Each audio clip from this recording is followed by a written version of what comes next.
Welcome to Film Club. Ant-Man Quantumania is out in cinemas now. If you take a glancing look at the internet and see the anticipation for Quantumania, it's clear to see that there are many questions going into the film. Will the MCU recover from a very flat Phase 4, or is it set to continue its diminishing returns since Endgame in 2019? Is Jonathan Majors' portrayal as Kang the Conqueror, the new big bad of the MCU, any good? And does Ant-Man or another major character die? I can answer two of these questions right off the bat. Quantumania is a slight step up from Phase 4, and you can see the beginning of an overarching story, which is something that was severely lacking from Phase 4. But the issues of Phase 4, with complicated stories, is still present in Ant-Man 3. Major's performance as Kang is very good, and leaves me excited to see what's next for the character. As for the "are there any deaths" question, that will have to wait for our spoiler review in a few days' time. With that aside, onto the non-spoiler review. We will review the plot, characters, entertainment value, and give the overall rating for Ant-Man and the Wasp Quantumania at the end of the video. While comparing it to the rest of the Ant-Man franchise, then we will look at the early Rotten Tomatoes and IMDb scores for the film. I will cover a few details that were revealed in the trailer, so if you want to go into the film blind, then perhaps stay off YouTube for a few days. With that out of the way, let's get straight into it. Plot. The Ant-Man family are all back. Scott Lang and his daughter Cassie, Hope Van Dyne, and her parents Hank Pym and Janet Van Dyne. Scott and Hope are enjoying life together as a couple, and Cassie, the cute little girl from Ant-Man 1 and 2, is now all grown up. The film kicks into gear after a quantum experiment from Cassie goes wrong, leading the family to enter the quantum realm. Whilst in the quantum realm, they meet a huge variety of alien creatures and wildlife, including talking broccoli men, slimy oozy blobs, a headcannon soldier, and Kang, the Conqueror.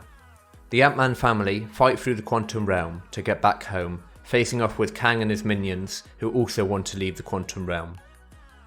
Kang takes centre stage in this movie, and if you're looking for the jokey character-led charm of the first two Ant-Man films, you will find scraps of that, but know that Quantumania is all about Kang, and a setup for Phase 5. Overall, plot scored 7 out of 10. Entertainment value. The movie is very fast-paced. Ant-Man, Hope, Cassie, Janet and Hank battle constantly from minute 30 onwards. The sizing switch of the Ant-Man family between small, normal and massive at a moment's notice gives the action scenes a crazy and frantic energy.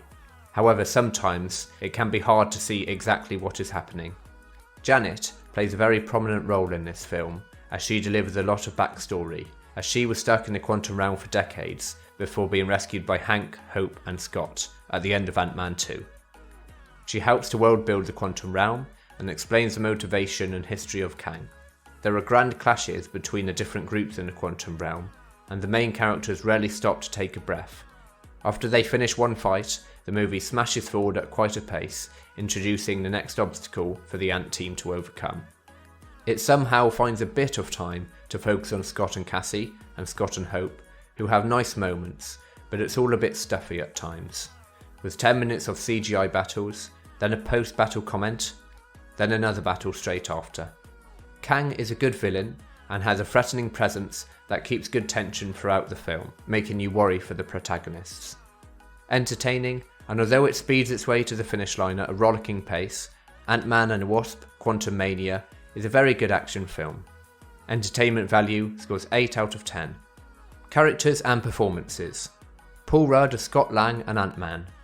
What once was a plucky character who played the funny man, Paul Rudd delivers on the hard task to be the funny underdog, while also being a powerful force to be reckoned with. The father-daughter moment with Cassie is where his best acting is done. In the haste of the movie, he sometimes blends into the supporting cast instead of the main lead. Evangeline Lilly as Hope Van Dyne. Although her superhero name, the Wasp, is in the title, Evangeline Lilly plays a much reduced role and is probably the main casualty of such a big ensemble of characters. The father and daughter relationship between Cassie and Scott overtakes Hope and Scott's relationship. Jonathan Majors, making his movie debut in the MCU as Kang the Conqueror.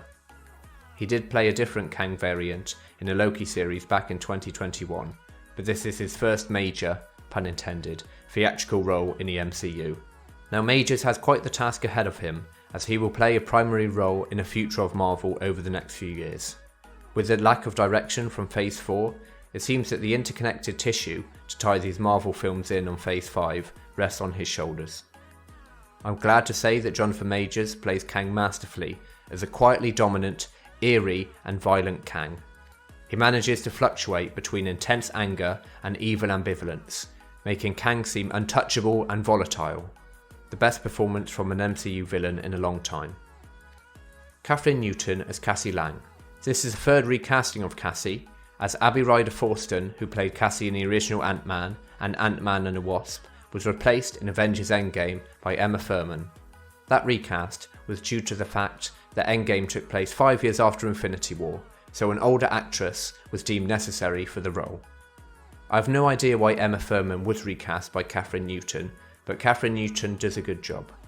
Her character does suffer from the suddenly out of nowhere brilliantly clever cliche, but her connection to Scott, her father, was really lovely. Michelle Pfeiffer as Janet Van Dyne. She had a much larger part to play and served as a useful mouthpiece for the plot and the backstory. Douglas Murray as Dr. Hank Pym. He played a reduced role and wasn't able to deliver much of his cranky, frustrated personality that I loved in Ant-Man and Ant-Man and the Wasp. Corey Stoll, the antagonist from the first film in the Ant-Man franchise, this time plays a massive head as the character M.O.D.O.K. His performance and the character will divide opinion, I think, with some thinking he's a complex, interesting character, and some finding him strange and unnecessary. I personally fall into the latter category. The quality of performances varies wildly, with Paul Rudd and Jonathan Majors overperforming massively to a less than perfect script. Their great performances brings a rating for characters and performances to 7 out of 10. Visuals. The Quantum Realm is beautiful at first, but then its splashy effects get tiresome and bland during the mid to end section. There are some really imaginative costumes and ridiculous and outrageous creatures on display. When they are in buildings, bars, cities, anything other than obvious green screen really, the Quantum Realm is very interesting, evoking the Star Wars cantina feel with aliens dotted all around.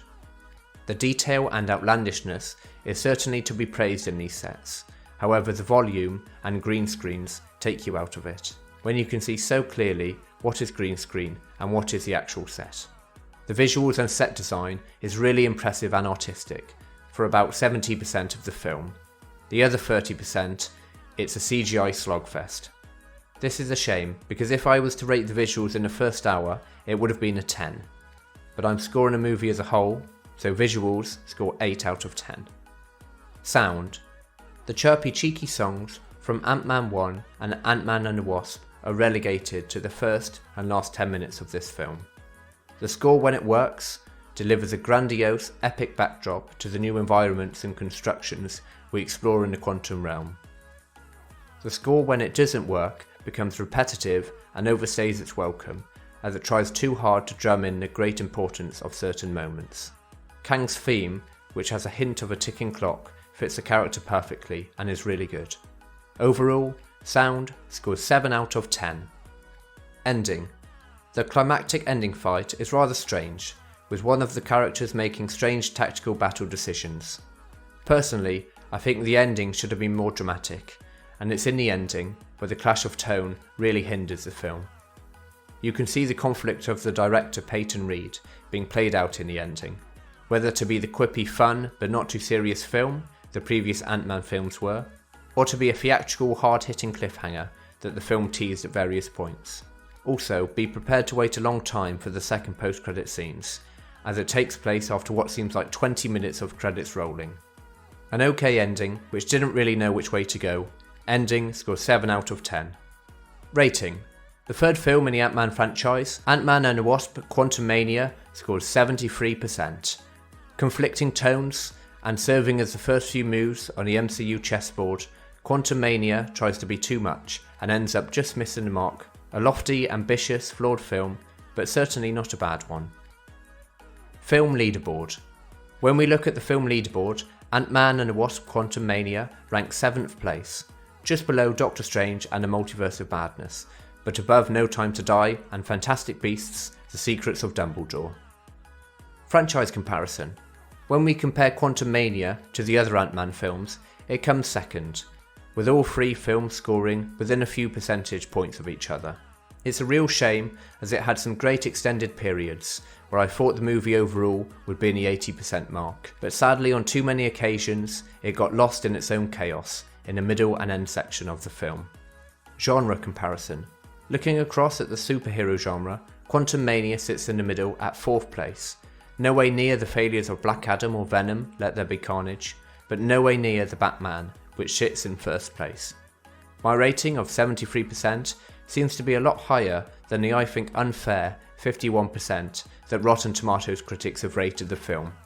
At the time of this video, only 175 critics have reviewed it, but the critical response to the film certainly isn't good, scoring worse than The Incredible Hulk and nearly as low as Eternals. I think the audience score in a few weeks' time, once many have been able to see the film, will be around the high 60s to the 70s mark. IMDb users have rated Quantumania at 6.6 out of 10, which is also not great. Within a few days we will have the full Quantumania spoiler review out, and next week we will be reviewing episode 10 of Star Wars: The Bad Batch and The Last of Us episode 6. Things are heating up on the movie front next month, with Shazam! Fury of the Gods, John Wick Chapter 4 and Dungeons & Dragons: Honor Amongst Thieves all coming out. So for more film and TV reviews like this, please consider subscribing to Film Club. See you again.